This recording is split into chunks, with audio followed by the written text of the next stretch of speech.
안녕하세요. 한양대 전영수입니다. 인플레가 떠받쳐왔던 복합호황의 고도 성장이 종언을 고한 듯합니다. 남은 선택지는 두 가지뿐입니다. 평평한 기울기 속에 계속해서 우상향일지 혹은 높은 산의 깊은 골처럼 내려꽂는 우하향일지로 정리됩니다.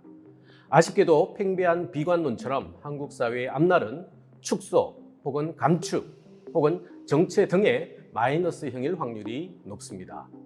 가장 강력한 변수 중 하나는 익숙해진 키워드죠. 바로 인구 변화입니다. 한국 사회의 변화 양상을 통제하고 관할하는 최대 변수이자 기초뿌리죠. 사회 변화의 원점에 달라진 인구 구조가 있다고 해도 과언은 아닐 겁니다. 모든 건 사실 인구 변화로 다 설명이 됩니다. 만들고 쓰는 생산, 소비적 단위 활동부터 경제 너머의 사회 작동 방식까지 미세 욕구가 집합 수요로 연결이 되고요. 또 이게 인구 수급 그리고 구조 변화로까지 결정되는 까닭입니다. 따라서 인구 변화를 안다는 것은 선택이 아닌 필수입니다. 미래를 읽는데 인구 변화만큼 설득적이면서 논리력이 강력한 지표도 없습니다. 실제 인구 변화를 볼 때 수축 사회를 회피할 방법은 없어 보입니다. 일시적인 저성장이면 좋겠으나 상황 논리와 기반 환경은 구조적인 저성장을 향합니다. 잠재 성장률은 벌써 1에서 2%대까지 떨어졌고요. 1990년대부터 추적해보면 5년마다 1%씩 하락합니다. 10년 후 2030에서 40년대의 제로 성장이 사실 기후만은 아닌 것이죠. 2030년 0.69%까지 잠재 성장률이 추락한다는 연구도 있습니다. 노동, 자본, 총 요소 생산성으로 정리되는 요소 투입형의 성장 모형이 힘들어졌기 때문입니다. 물론 성장은 진리입니다. 지속 성장은 영원 불변의 추구 가치입니다. 이를 뒷받침하듯 지금껏 몸집을 키우며 잘 달려왔습니다. 다만 저성장형의 축소 재편은 거부하기 힘든 시대조류입니다. 어쩌면 많은 게 풍부해진 선진국이 품어 안아야 할 숙명에 가깝죠. 무엇보다 성장을 이끌 투입 요소가 맞닿지 않습니다.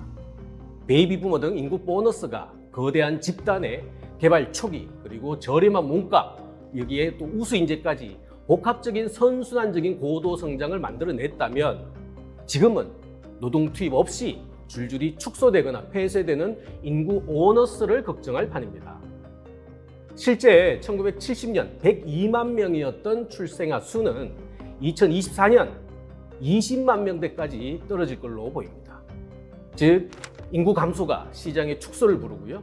매출 하락, 동시에 소득 감소. 이것은 결국 재정 악화와 자본 부족, 궁극적으로는 성장 하락이라는 사실상의 메가 트렌드에 가깝습니다.